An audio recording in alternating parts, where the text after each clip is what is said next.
Hello students, कैसे हैं आप सब। उम्मीद है आप सब लोग खुश होंगे, कुशल मंगल होंगे और बोर्ड की तैयारी भी बहुत अच्छी चल रही होगी। ऑलराइट, जैसे कि आपको देख पा रहे होंगे यहाँ पे इंटीग्रल्स लिखा हुआ पढ़ने मिल रहा है। ये इंटीग्रल्स हम लोग चैप्टर 7 यानी कि सीबीएसई बोर्ड का चैप्टर 7 स्टार्ट करने जा रहे हैं। और ये आपके लिए बहुत बड़ी खुशखबरी है कि इसी चैनल पे हम लोग क्या करेंगे, आज से क्रैश कोर्स स्टार्ट कर रहे हैं क्लास 12 का। और आने वाले 1-2 दिन में क्लास 10th की भी क्रैश कोर्स स्टार्ट की जाएगी। ऑलराइट, हम अभी पहले मैथ्स को कवर करेंगे, फिर धीरे धीरे हम फिजिक्स को भी कवर कराएंगे अदर टीचर से, कोशिश करेंगे। ऑलराइट, चलिए आपकी इसकी वीडियो लेक्चर की रिकॉर्डिंग आपको मिल जाएगी एप्लीकेशन पर। ऑलराइट, चलिए स्टार्ट करते हैं। इंटीग्रल्स, इंटीग्रल्स क्या होता है ये पहले समझते हैं। ऑलराइट, तो इंटीग्रल्स क्या होता है, ये डिफरेंशिएशन का इनवर्स होता है। क्या होता है, इनवर्स होता है। बहुत डीप में नहीं जाएंगे, बस उतनी ही बातें जानेंगे जो आपके लिए बहुत ही जरूरी होंगी। ऑलराइट, चलिए तो हमने यहां पे बताया जैसे कि इंटीग्रल्स क्या होता है, डिफरेंशिएशन का इनवर्स होता है। तो हमारे पास ये जो इंटीग्रेशन है, डिफरेंशिएशन है, ये क्या है, ठीक है। ये सब निकल के कहां से आते हैं मैं आपको समझाता हूं। एक था डिफरेंशियल इक्वेशन, आपने एक टॉपिक को सुना भी होगा, पढ़ा भी होगा, डिफरेंशियल इक्वेशन। ऑलराइट, इसी डिफरेंशियल इक्वेशन से आपके इंटीग्रेशन भी और डिफरेंशिएशन भी दोनों भी निकल के आते हैं, दोनों निकल के आते हैं। अगर हम किसी फंक्शन को डिफरेंशिएट करेंगे, यानी कि उस फंक्शन का हम क्या कर रहे हैं, छोटे छोटे पार्टीशंस कर रहे हैं, छोटे छोटे टुकड़ों में उसे हम ब्रेक कर रहे हैं। उन सभी टुकड़ों को अगर हम वापस लेकर क्या करें, ज्वाइन करें, वापस ज्वाइन करें। जैसे इस पेन को अगर हम क्या करें, दो पार्ट में ब्रेक करें और वापस से इन्हें हम क्या करें, ज्वाइन करें, तो ज्वाइन करने पे हमें वापस ये पेन मिलेगा। वैसे ही कोई फंक्शन हमारा था, है ना, कोई फंक्शन हमारा था, इस फंक्शन को अगर हम डिफरेंशिएट करें यानी कि इसे छोटे छोटे टुकड़ों में ब्रेक करेंगे, तो ईच पार्ट हमारा क्या कहलाएगा, D of f x, D of f x, D of f x. ऐसे न जाने कितने पार्ट्स आ जाएंगे, ढेर सारे पार्ट्स आएंगे। और ये सारे पार्ट्स हमारे क्या होंगे, ऐसे करते करते छोटे छोटे टुकड़े में ब्रेक होंगे। ऑलराइट, छोटे छोटे टुकड़े में हम ब्रेक होंगे, ठीक है। अब इनको क्या करेंगे, हम ज्वाइन करेंगे। क्या करेंगे, ज्वाइन। अगर ज्वाइन करना है तो हम क्या करें, प्लस लगा सकते हैं। यहां पे क्या कर सकते हैं, प्लस लगा के ज्वाइन करें। तो ये बड़ा लेंदी हो जाता है, तो इस वजह से एक नया सिंबल आया, इंटीग्रेशन मींस इनवर्स रूल हो गया, डिफरेंशिएशन का इनवर्स रूल हो गया, यानी कि ये डी ऑफ एफ एक्स, ठीक है। तो यहां से क्या मिल जाएगा, वापस से आपका वो फंक्शन, यानी कि डी एक्स, जो आपके डी ऑफ एफ एक्स के छोटे छोटे जितने टुकड़े थे, सारे टुकड़ों को हम ज्वाइन करेंगे। ज्वाइन करने पे हमें क्या मिलेगा, वापस से वही फंक्शन मिलेगा। ये छोटा सा इंट्रोडक्शन था। अभी समझते हैं इसे सॉल्व कैसे किया जाए, ठीक है। इंटीग्रेशन के जो मेथड्स हैं, मेथड्स ऑफ सॉल्विंग, बात करते हैं यहां पे methods of solving, methods of solving integrals या फिर integrals, methods of solving integrals. Integrals को सॉल्व करने के मेथड्स क्या होते हैं, पहले इसका मैं आपको एक स्ट्रक्चर बता दूं। इसका स्ट्रक्चर क्या होता है, इसका स्ट्रक्चर होता है ये सिंबल होता है इंटीग्रेशन का। यहां पे ये होती है स्ट्रिप, जो स्ट्रिप रन कर रही होती है, ठीक है।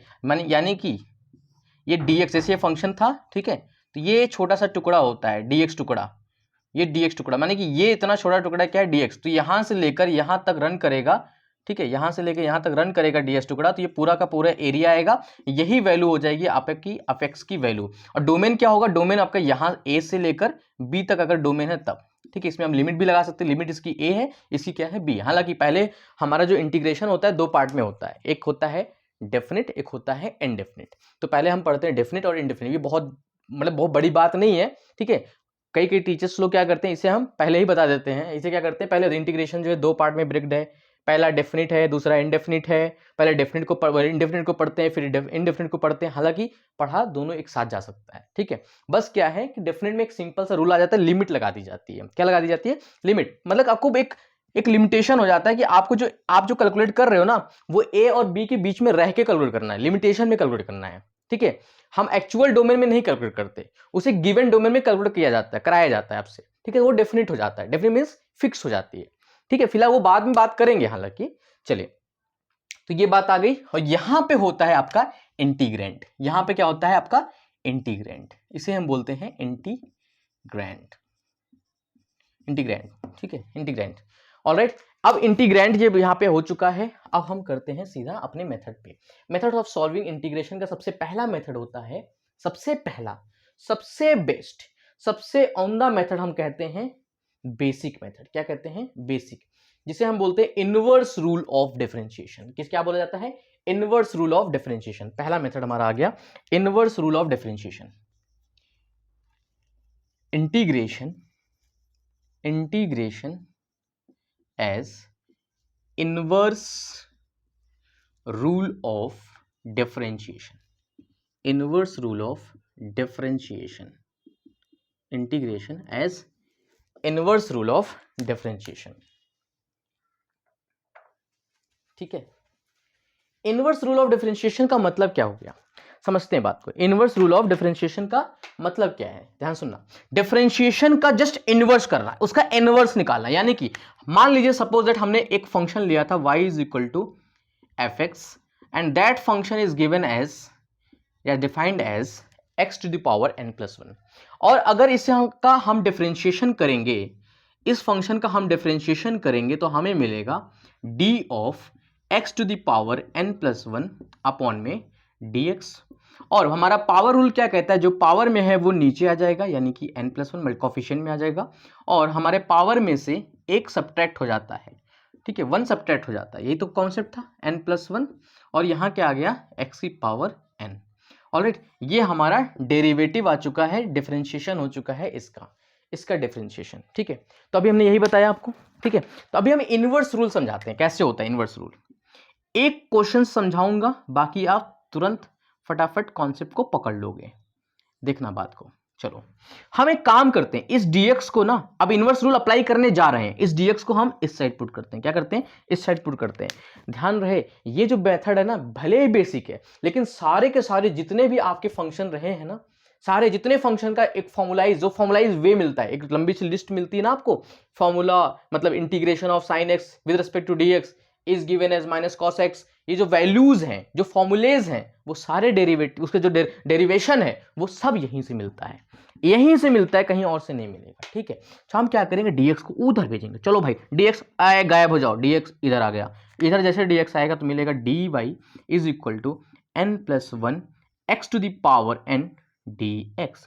मैं एक काम करता हूं, मुझे ये बड़ा अटपटा लग रहा है, हालांकि गड़बड़ नहीं है, बट एक फॉर्मुलाइज करने के लिए हम क्या n+1 को यहां से डिलीट कर सकते हैं? बिल्कुल कर सकते हैं। आप अपने मन के मर्ज की मालिक हैं, आप अपने मन के मालिक हैं, आप चाहे जो करें, आप चाहे जो करें, बात क्लियर है। तो हम क्या करेंगे, ये बन चुका है। Now we are going to integrate. ठीक है, अब हम इंटीग्रेशन अप्लाई कर चुके हैं। हालांकि जैसे कि एक इंटीग्रेशन एक ऑपरेटर होता है, और ऑपरेटर आपको पता होता है, एक साइड अगर अप्लाई करते हैं दोनों साइड करना पड़ता है। जैसे तराजू होता है ना, तराजू में इस साइड अगर आपने वेइंग ऑब्जेक्ट रखा है, यानी पोटैटोज, टोमेटोज, या मतलब आलू, गोभी, जो भी आप वे कर रहे हो, जिसको मेजर कर रहे हो, ठीक है, उसकी वेट मेजर कर रहे हो, इस साइड अगर 1 किलो आलू रखा तो इस तरह 1 किलो का बटखरा रखना पड़ेगा ना। बोलो भाई, बटखरा रखना पड़ेगा ना। दोनों साइड जो करो, दोनों साइड करो, अगर इधर +4 ऐड करो, इधर भी +4 ऐड करना पड़ेगा, क्योंकि बैलेंसिंग नहीं तो बिगड़ जाएगी, है ना। इसलिए दोनों साइड ऑपरेटर लगा सकते हैं, बिल्कुल लगा सकते हैं। अब यहां पे क्या है, n+1 कांस्टेंट है, कांस्टेंट को हम बाहर ले सकते हैं। हालांकि मैं यहां पे ये भी बताऊंगा आपको कि कांस्टेंट बाहर क्यों लिया गया, बस थोड़ा सा वेट करना पड़ेगा इसके लिए।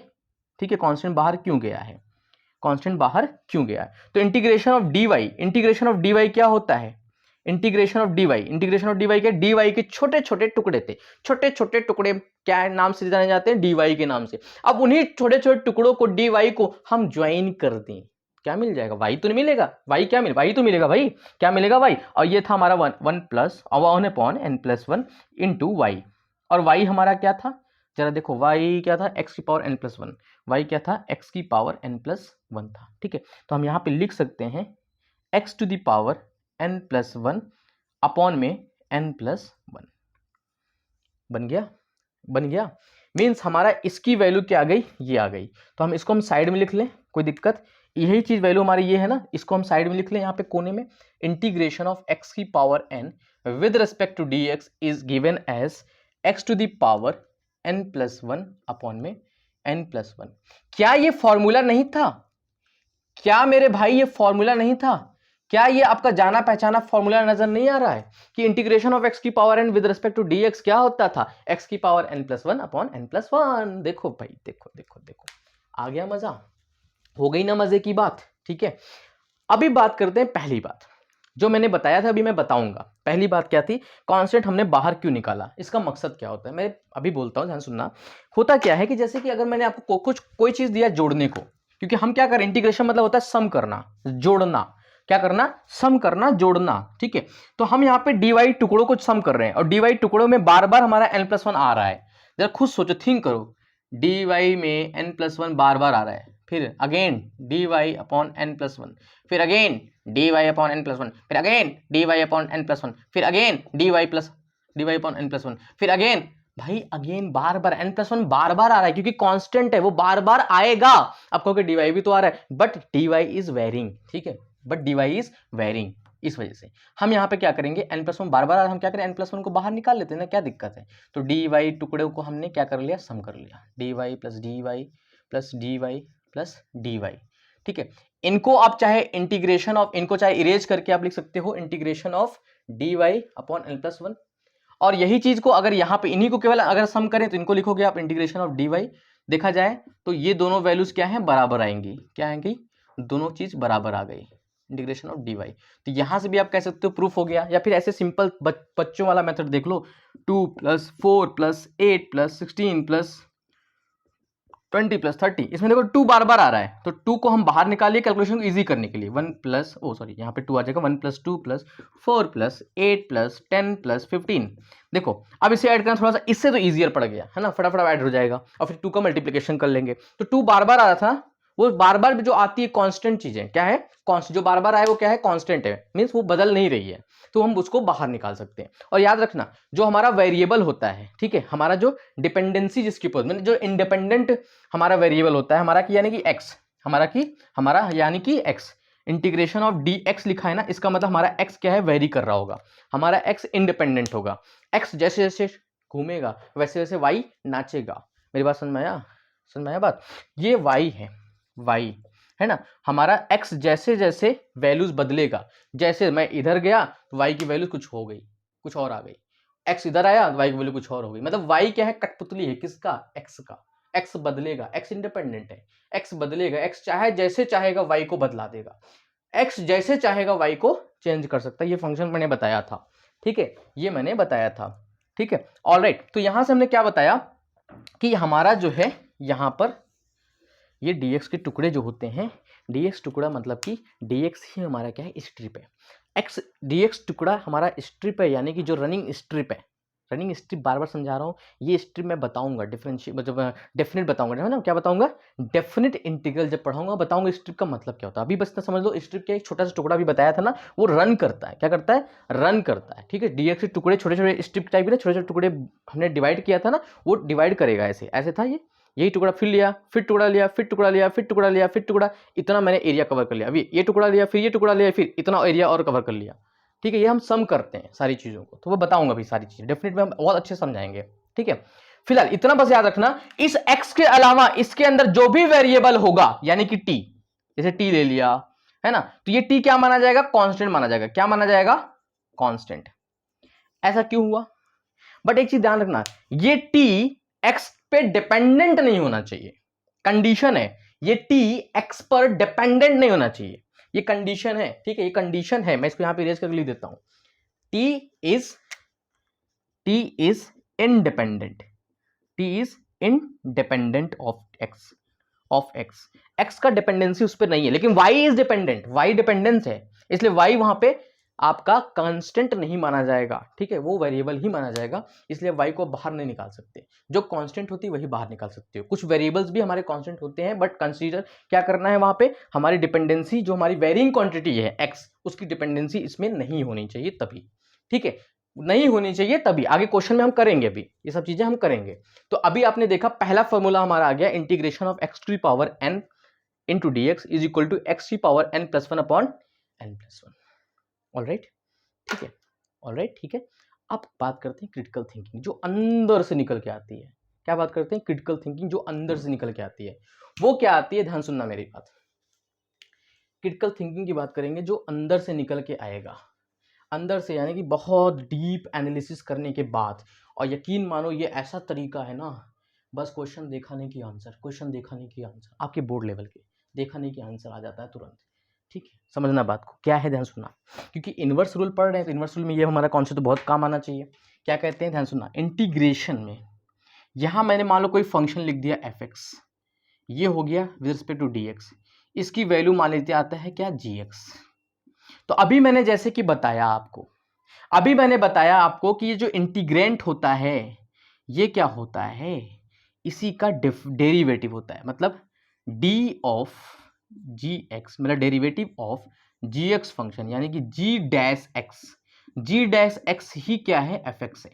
तो क्या हम यहां पे ये नहीं कह सकते, यहां पे ये नहीं कह सकते हमें वो कौन सा हमारा फंक्शन है, वो हमारा कौन सा फंक्शन है, जी एक्स तरफ देखो, वो हमारा कौन सा फंक्शन है जिसका डेरिवेटिव इसके अंदर बैठा है, जिसका डेरिवेटिव इसके अंदर बैठा है, वो हमारा कौन सा फंक्शन है, देखो बात पकड़ो, वो हमारा कौन सा फंक्शन है जिसका डेरिवेटिव हमारा यहां पे बैठा है, जिसका डेरिवेटिव यहां पर बैठा है, वो हमारा कौन सा फंक्शन है जिसका डेरिवेटिव यहां पे बैठा है। एक्स की पावर एन किसका डेरिवेटिव होता है, एक्स की power n plus one upon n plus one. हालांकि ये चीज करना बहुत प्रैक्टिस के बाद आएगा, लेकिन ये बहुत अच्छा मेथड है ना, बहुत बहुत मजा आएगा, मजा आता है बहुत ये चीज पता करने में, ये किसका है, ये अज्यूम करने में, ये किसका डेरिवेटिव हो सकता है, कौन से फंक्शन का। ये छोटे छोटे लूं अगर फंक्शन, जैसे कि अभी आता है आपके सामने पहला function integration of sign x, कहोगे ये तो बहुत दौड़ते हुए बताओगे, integration of sign x with respect to dx, ये किसका फंक्शन का डेरिवेटिव, कौन से फंक्शन का डेरिवेटिव होता है साइन एक्स, कहोगे सर कॉस एक्स का होता है, कहोगे कॉस एक्स का होता है, बट एक चीज नोट करना,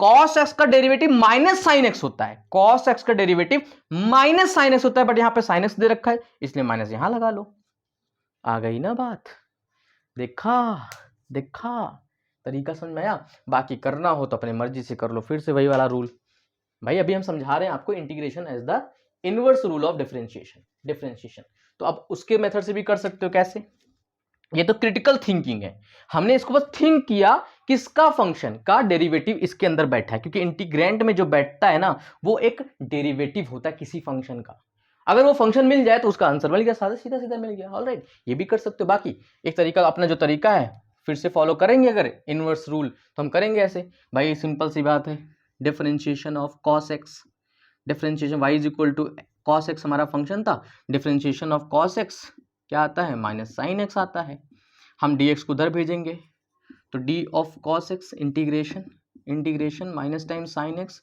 dx उधर गया ना तो इंटू dx रहेगा, स्ट्रिप है ये भी है, ठीक है, x वहाँ पे वेरिएबल है तो साइन के अंदर भी x है, इनपुट भी x है, यानी कि साइन जो फंक्शन है वो डिपेंडेंट है किस पर, x पे, यानी कि ये वेरिएबल होगा, ये डिपेंडेंट होगा, ठीक है, ये माना, ये आपका बाहर कांस्टेंट नहीं निकलेगा, ये कांस्टेंट नहीं माना जाएगा। अभी मैंने बताया था ना, जैसा कि अगर कोई मान लीजिए एक t होता तो t कांस्टेंट माना जाता, n होता कांस्टेंट माना जाता, क्यों, क्योंकि n t ये सब चीजें x के ऊपर डिपेंडेंट नहीं है, वो गिवन रहेगा क्वेश्चन में, अगर गिवन है कि डिपेंडेंट है फिर वो भी आपकी वेरिएबल हो गई, फिर आपको डिपेंडेंसी बताएगा, डिपेंडेंसी इस तरह से अभी क्वेश्चन करेंगे हम, ठीक है, कंफ्यूज नहीं होना, इसलिए हम स्टेप बाय स्टेप सारी चीजें कर रहे हैं।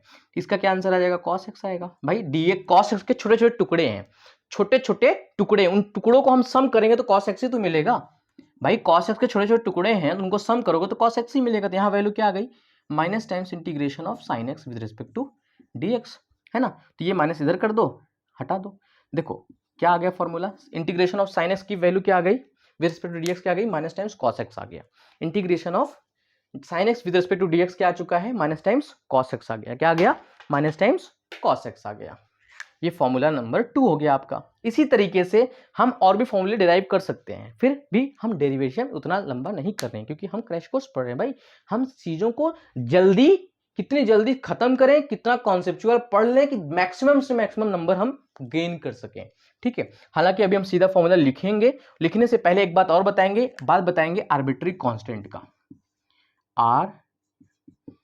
Arbitrary constant, what is arbitrary constant, arbitrary constant यानी कि अगर मैं एक बात कहूं आपसे, यहीं पे बात करता हूं, यहीं पे अगर मान लीजिए आपका function minus times cos x plus C होता और माइनस टाइम्स कॉस एक्स ही केवल होता, इन दोनों का अगर आपको डेरिवेटिव निकालना होता, दोनों फंक्शन का dy बाई डी एक्स निकालना होता, फंक्शन यही था, इन दोनों फंक्शन का आप dy बाई डी एक्स निकालते, आपको दोनों जगह से क्या मिलता, साइन एक्स ही मिलता, क्या मिलता, साइन एक्स ही मिलता, दोनों जगह से, यहां से भी साइन एक्स ही मिलेगा, क्यों, क्योंकि माइनस साइन बाहर आएगा और कॉस एक्स का डेरिवेटिव होता है minus sine x, minus sine बाहर, कॉस एक्स का डेरिवेटिव होता है minus sine x, minus minus plus sine x, और c का डेरिवेटिव जब निकालने जाओगे, c है कांस्टेंट, कांस्टेंट का डेरिवेटिव होता है जीरो, कांस्टेंट का डेरिवेटिव होता है zero, constant derivative zero, zero हो गया, तो जीरो हो गया ना, यहां से साइन एक्स ही आना है।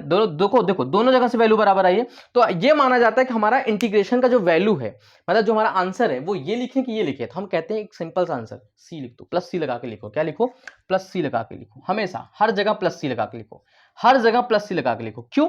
क्योंकि प्लस सी एक आर्बिट्री कांस्टेंट लेके चलो, सी लिखो चाहे के लिखो, आपकी मर्जी, चाहे ए लिखो, बी लिखो, डी लिखो, ई लिखो, एफ लिखो, कोई भी अल्फाबेट से अज्यूम कर लेना, वेयर बता देना जरूर, अगर ई मान रहे हो तो where e belongs to the arbitrary constant.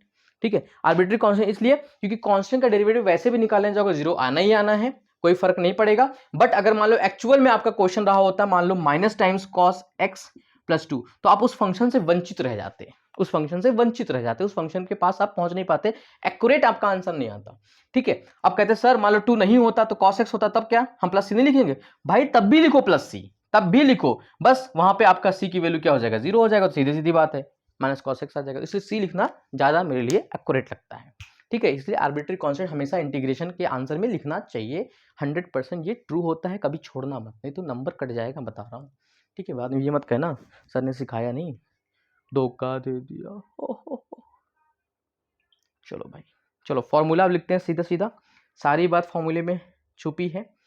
जैसे कि मैंने बताया डेरिवेटिव्स होते हैं, फिर इंटीग्रल्स होते हैं, आपकी बुक में भी फॉर्मूलेज लिखे हुए हैं। ठीक है, सारे फॉर्मूलेज लिखे हुए हैं आपकी बुक में भी। ठीक है, तो वो फॉर्मूले हम धीरे धीरे सारी चीज़ों करते हैं। मैं इसको इरेज कर दूँ, इस साइड लिख दूँ फॉर्मूला, इसी साइड में सारे फॉर्मूले को लिखता हूँ।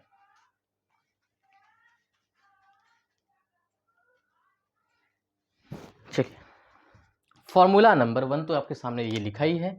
ठीक है, फॉर्मूला नंबर 2 आपके सामने लिखा ही है। ठीक है, और हम एक फॉर्मूला लेते हैं, formula number 3, integration of cos x with respect to dx। Derivation कैसे करना था मैंने सिखा दिया था आपको, अब बाकी आप रट लो चाहे डेरिवेशन कर लो, दोनों बात आपके हाथ में है। ठीक है, मैंने दोनों तरीका सिखा दिया, integration of cos x with respect to dx, इसका आंसर क्या आएगा, sin x प्लस सी। ठीक है, फिर इंटीग्रेशन ऑफ सेक स्क्वायर, पहले इजी कर लेते हैं, integration of sec square x with respect to dx क्या हो जाएगा, tan x। भाई वही तरीका, ये सेक स्क्वायर एक्स कौन से फंक्शन का डेरिवेटिव है, किस फंक्शन का डेरिवेटिव होता है, किस फंक्शन का डेरिवेटिव होता है, tan x का होता है। ठीक है, इसी तरह से fifth, integration of cosec square x with respect to dx क्या हो जाएगा, minus times cot x plus c. ठीक है, minus times cot x plus c, confusion नहीं होना, यहाँ पे लिख देता हूँ, माइनस साइन इधर रख देता हूँ। ठीक है, minus times cot x plus c. 6 वाला आपका आता है इंटीग्रेशन ऑफ, ठीक है, इंटीग्रेशन ऑफ, ट्रिग्नोमेट्री में इतने ही नहीं है, ट्रिग्नोमेट्री में भी और भी है। ठीक है, अभी करते धीरे धीरे, पहले integration of sec x into tan x with respect to d x, ये क्या होता है, किसका, सेक एक्स का होता है। भाई ये पता करो कौन से फंक्शन का डेरिवेटिव है, कौन से फंक्शन का डेरिवेटिव है, integration of cosec x into cot x with respect to d x क्या आ जाएगा, minus times cot x plus c, minus times cosec x plus c, minus times cosec x plus c, minus times cosec x plus c. ठीक है, minus times cosec x plus c, फिर आता है eighth, फिर आता है eighth, फिर आता है नाइन्थ, फिर आता है 10th। अभी लिखता हूँ मैं, थोड़ा इसको इरेज कर दूँ इस साइड में। ऑलराइट, अभी इसमें लॉग वगैरह का भी आ जाएगा सारा चीज़। ठीक है, लॉग का भी, सबका, साइन इनवर्स का, कॉस इनवर्स का, सबका आएगा। ठीक है, इंटीग्रेशन ऑफ, यहाँ पे 10th लिखता हूँ, इंटीग्रेशन ऑफ किसका डी एक्स, पहले इंटीग्रेशन को पहले करता हूँ, integration of 1/x with respect to d x क्या हो जाएगा, यहाँ से आपकी वैल्यू आएगी लॉग मॉड एक्स, बट ठीक है मॉड एक्स लगा लो, अभी भी कोई फर्क नहीं पड़ेगा, बट इतना रखना, इनडेफिनिट में मॉड एक्स लगाने की जरूरत नहीं है, सीधा एक्स लगा सकते हो। ठीक है, मॉड वहाँ लगाते हैं जहाँ पे डेफिनिट होता है। ठीक है, फिलहाल अभी मॉड लगा के चलो, कोई दिक्कत नहीं है, मॉड लगा के चलो, कोई तकलीफ नहीं है। इंटीग्रेशन ऑफ 1/x हो गया, इंटीग्रेशन ऑफ ई की power x with respect to t x क्या हो जाता है, क्या हो जाता है, ई की पावर एक्स प्लस सी ही रहने वाला है, ई की पावर एक्स प्लस सी ही रहने वाला है। यहाँ तक किसी बच्चे को कोई दिक्कत, यहाँ तक किसी बच्चे को कोई दिक्कत हो तो पूछ सकता है। ऑलराइट,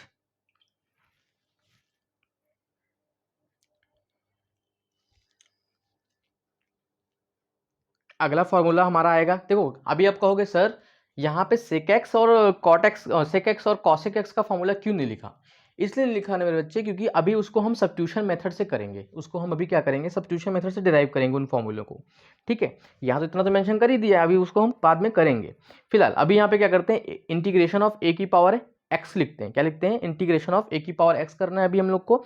फिर सीधा स्विच कर लेंगे किसके ऊपर, इनवर्स पे आ जाएंगे, सीधा सीधा हम किस पे आ जाएंगे, इनवर्स पे आ जाएंगे, इनवर्स वाले फंक्शंस पे हम आ जाएंगे, स्विच कर लेंगे। ऑलराइट, तो चलिए पहले लिखिए इंटीग्रेशन ऑफ ए की power x with respect to d x. ये क्या आएगा, ये किसका डेरिवेटिव होता है, कहोगे ए की पावर एक्स अपॉन में ln ए का, ln ए मतलब लॉग बेस ई पर ए का प्लस सी, इसका मतलब होता है ये। इसको हम इरेज कर दें या तो मेंशन करके लिखना, इसका मतलब यही होता है, ठीक है, इसका मतलब ये होता है। ऑलराइट, फिर आता है आपका 11th, integration of 1 upon square root of 1 minus x square with respect to d x. आप कहोगे इसका ये तो डेरिवेटिव पहचाना लग रहा है, साइन इनवर्स का होता है, बिल्कुल आप सही हैं, ये sine inverse plus x plus c का ही होता है। फिर आता है 12, इंटीग्रेशन ऑफ 1 अपॉन, ठीक है, यहाँ माइनस लगा दूँ अगर मैं, तो integration of 1 minus x square, ये किसका हो जाता है with respect to d x, किसका हो जाता है आपका cos inverse x plus c, या फिर अगर माइनस ना लगाओ तब भी ऐसे लिख सकते हो, ठीक है। इतनी बात क्लियर है। अगली बात करते हैं 13th, integration of 1 upon 1 plus x square with respect to d x, ये किसका होता है, tan इनवर्स एक्स का होता है प्लस सी, tan inverse x plus c का होता है। ऑलराइट, कोई दिक्कत। अगला आएगा 14th, यहाँ तक नोट कीजिए जल्दी से, फटाफट नोट कीजिए, जितनी जल्दी हो सके फटाफट नोट कीजिए। ऑलराइट, अगला आएगा हम लोग का सेक इनवर्स के लिए, अभी कौन सा बच रहा है, कॉसेक इनवर्स के लिए बच रहा है, ठीक है, सेक इनवर्स के लिए बच रहा है, कॉसेक इनवर्स के लिए बच रहा है, और कॉट इनवर्स के लिए भी बच रहा है। तो कॉट इनवर्स का भी आप माइनस लगा कर लो या फिर वहाँ माइनस लगा लो, कोई फर्क नहीं पड़ता, ठीक है। इसी को आप यहाँ पे माइनस भी करके लिख सकते हो, सीधा यहीं पे लिख लो, कोई फर्क नहीं पड़ेगा मेरे भाई। इसी को आप ना माइनस टाइम्स कॉट इनवर्स भी करके लिख सकते हो, minus times cot inverse plus c, ठीक है। या फिर इसी में आप लिख लेते इसी को minus times cos inverse x plus c, इसी में करके लिख लेते, कोई फर्क नहीं पड़ता, कोई फर्क नहीं पड़ता। ऑलराइट, कोई फर्क नहीं पड़ता, कोई फर्क नहीं पड़ता। कॉट इनवर्स का भी हो गया, कॉट इनवर्स का भी इसी में मेंशन कर लिया मैंने, ठीक है, इसी एक ही में मेंशन कर दिया है, कोई इशू नहीं है, ये तो हो ही जाएगा फिर, ठीक है, कोई दिक्कत नहीं है। अभी हम लोग का क्या बच रहा है, हाँ सेक इनवर्स एक्स भी बच रहा है हम लोग का, जैसे कि इंटीग्रेशन ऑफ, अगर हम एक काम करें यहाँ पे 1 अपॉन मॉड एक्स लगा दो सीधा सीधा, ठीक है, मॉड एक्स लगाने का मतलब नहीं है, चलो एक्स लगा लेते हैं सीधा, 1 upon x square with respect to d x, ये हो जाएगा आपका माइनस टाइम्स इसे आप लिख सकते हो cosec inverse x plus c is equal to sec inverse x plus c. Alright, sec inverse x plus c या फिर minus times cosec inverse x plus c, कोई दिक्कत यहाँ पे, कोई इशू यहाँ तक नहीं। तो यहाँ पे आपका सारा फॉर्मूला हो चुका है, जितने फॉर्मूले थे मैंने सारा करा दिया है, ठीक है, एंटी डेरिवेटिव यानी कि इनवर्स रूल ऑफ डिफरेंशिएशन के मेथड से। ऑलराइट, ये मेथड से मैंने करा दिया है। अब सीधा आते हैं हम लोग क्वेश्चन पे, कहाँ आते हैं, सीधा क्वेश्चन पे, एक्सरसाइजेस पे। तो इसकी जो एक्सरसाइजेस है मेरे भाई, एक्सरसाइजेस हम क्या करेंगे, नेक्स्ट लेक्चर में हम कंप्लीट करेंगे, ठीक है। एक्सरसाइज हम क्या करेंगे, नेक्स्ट लेक्चर में कंप्लीट करेंगे। फिलहाल अभी इसमें कुछ हम प्रॉपर्टीज़ को भी कर लेते हैं, पहले इसमें कुछ प्रॉपर्टीज़ होती हैं उन्हें भी हम यहाँ पे पहले समझ लेते हैं, उसके बाद फिर अगले में हम करेंगे, ठीक है। हम साइड इसलिए हो गए बच्चा, इसलिए क्योंकि आपको फॉर्मूला लिखने में थोड़ा आसानी हो, ऐसा ना हो किसी बच्चे को मैं इधर लिख रहा हूँ तो इधर का ना दिख रहा हो, इधर से लिख रहा हूँ किसी को ना दिख रहा हो इस वाला, इसलिए मैं साइड होके बता रहा हूँ सारी चीज़ें ताकि आप आराम से लिख सको, ठीक है। उम्मीद है सारा फॉर्मूला आपने लिख लिया होगा। अब इसे हम क्या करते हैं, इरेज कर देते हैं, ठीक है, इसे करते हैं अब इरेज, और फिर धीरे धीरे हम क्या करेंगे, सारे के सारे फॉर्मूले को यहाँ साइड में लिख कर, ठीक है, सारे के सारे फॉर्मूले को साइड में लिख कर एक्सरसाइजेस को हम सॉल्व करेंगे। फॉर्मूला याद करने की कोशिश ज़्यादा मत करना, ठीक है, प्रैक्टिस क्वेश्चन की ज़्यादा करोगे फॉर्मूला अपने आप याद हो जाएगा। रटने की कोशिश मत करना, रटोगे तो सीधा खाई में जाओगे, रटने से कुछ उद्धार नहीं होने वाला, खासकर मैथ्स और फिजिक्स में, ठीक है। चलो, तो पहले हम क्या करेंगे, पहले कुछ एक दो प्रॉपर्टीज देख लेते हैं। जो मेन प्रॉपर्टी वो यही प्रॉपर्टी है, integration of f x plus minus g x अगर लिखा है प्लस माइनस जी एक्स का मतलब क्या होता है, एक फंक्शन ये लिखा फिर प्लस माइनस करके जी एक्स, या तो प्लस करके लिखा होगा या तो माइनस करके लिखा होगा, इसका मतलब क्या होगा, डिस्ट्रीब्यूट कर देना है। हमें क्या करेंगे, फंक्शन को हम डिस्ट्रीब्यूट करके यहाँ पे करेंगे integration of g x with respect to d x. जैसे कि हम क्वेश्चन ले, अगर इसका क्वेश्चन की एग्जाम्पल बताएं तो इंटीग्रेशन ऑफ यहाँ पे जैसे कि एक लिया मैंने एक्स की पावर 3, ठीक है, फिर यहाँ लिया हमने माइनस टाइम्स ई की पावर एक्स, ठीक है, दो फंक्शन हमने लिया, दोनों फंक्शन को आप देख रहे हो इसी के प्रॉपर्टी से, तो हम क्या करेंगे, डिस्ट्रीब्यूट करके करेंगे एक्स की cube with respect to d x integration of e की power x with respect to d x. तो यहाँ से वैल्यू क्या आ जाएगा आपका, ये वाला एक्स की पावर 4 अपॉन में 4 अकॉर्डिंग टू आवर फॉर्मूला। हमारा फॉर्मूला क्या था, एक्स की power n plus 1 upon n plus 1 integration of x की power n with respect to d x. हमारा फॉर्मूला यही होता है ना, तो हमने ये कर लिया, minus times integration of e की पावर एक्स, ई की पावर एक्स सी रहता है, और प्लस सी लगाना ना भूलें, इंटीग्रेशन सॉल्व करने में प्लस सी लगाना ना भूलें। अभी आप कहेंगे सर एक गड़बड़ हो गई सर, यहाँ पे तो आना चाहिए, इसका आंसर आना चाहिए, इसका आंसर आना चाहिए सर, एक्स की पावर 4 अपॉन 4 प्लस सी 1, इसका आंसर भाई इसमें भी एक आर्बिट्री कांस्टेंट आना चाहिए। भाई आपका भी कहना ठीक है, भाई आपका भी कहना ठीक है, गड़बड़ नहीं है, लेकिन मैंने जो सी लिखा है ना, अज्यूम कर लीजिए सी क्या है, C1 प्लस C2 या फिर C1 माइनस C2 जो भी है, जो भी आर्बिट्री कांस्टेंट उनका एडिशन करो या सब्ट्रैक्शन करो, जो भी लिखना चाहिए लिख लो, वो दोनों की वैल्यू क्या होगी, सी बन गई है, ठीक है। तो एक सिंगल कॉन्सेप्ट बना के लिख सकते हैं सी, एक सिंगल, कोई फर्क नहीं पड़ता इससे, ठीक है। अभी इसके भी क्वेश्चंस होंगे, जो जेई वगैरह क्वेश्चन आते हैं ना, उसमें ऐसे ही आते हैं, आपको अलग अलग इंटीग्रल मिलेगा, अलग अलग इंटीग्रल सॉल्व करने पे आपको वहां से C1 मिला, C2 मिला, C3 मिला, सारे आर्बिट्री कांस्टेंट को आप मर्ज करके एक सिंगल सी बना सकते हो, एक सिंगल सी बना सकते हो, कोई फर्क नहीं पड़ता उससे, ठीक है। तो इसका आंसर ये आ चुका है। उम्मीद है कि आपको ये सारे मेथड समझ में आया होगा, सारे फॉर्मूले आपको याद हो चुके होंगे। आपका काम क्या है, सारे फॉर्मूले को याद करना है अच्छे से, बाय हार्ट, दिल से, झूठ नहीं बोलो, दिल से याद करना, ठीक है। और याद करने के बाद आप एक्सरसाइज को सॉल्व करना, जो पहली एक्सरसाइज है वो सॉल्व हो गई तो ठीक है, नहीं तो हम कल मिलते हैं उसकी एक्सरसाइजेस के साथ, एक एक क्वेश्चन को चुन चुन के उड़ाएंगे, ठीक है। फिर हम अगले कॉन्सेप्ट पे फिर अगला एक्सरसाइज भी सॉल्व करेंगे, घबराने की जरूरत नहीं है। यकीन मानिए, जब भी हमारा ये पूरा कॉन्सेप्ट खत्म हो, जब भी हमारा लेक्चर खत्म हो जाएगा, आज की डेट क्या है वैसे, आज की डेट है 17 होगी ना या 18 होगी, कितना डेट है आज की, आज की डेट है आई थिंक 17 या 18 है, आज की डेट है 18, आज की डेट है 18, तो 18 दिसंबर से, ठीक है, आज की डेट है 18 दिसंबर, 18 दिसंबर से स्टार्ट कर रहे हैं, कम से कम 2 महीना लेंगे, 2 महीने से कम ही, मतलब लगभग मान के लो 10 फरवरी आपका जब बोर्ड का पेपर होगा ना, उसके पहले पहले आपको धुरंधर बना के छोड़ेंगे, ठीक है। एकदम बेसिक से करेंगे, एडवांस लेवल तक सारे लेक्चर्स में होंगे, बस क्या करना है आपको, धीरे धीरे सारे लेक्चर्स को पढ़ना है।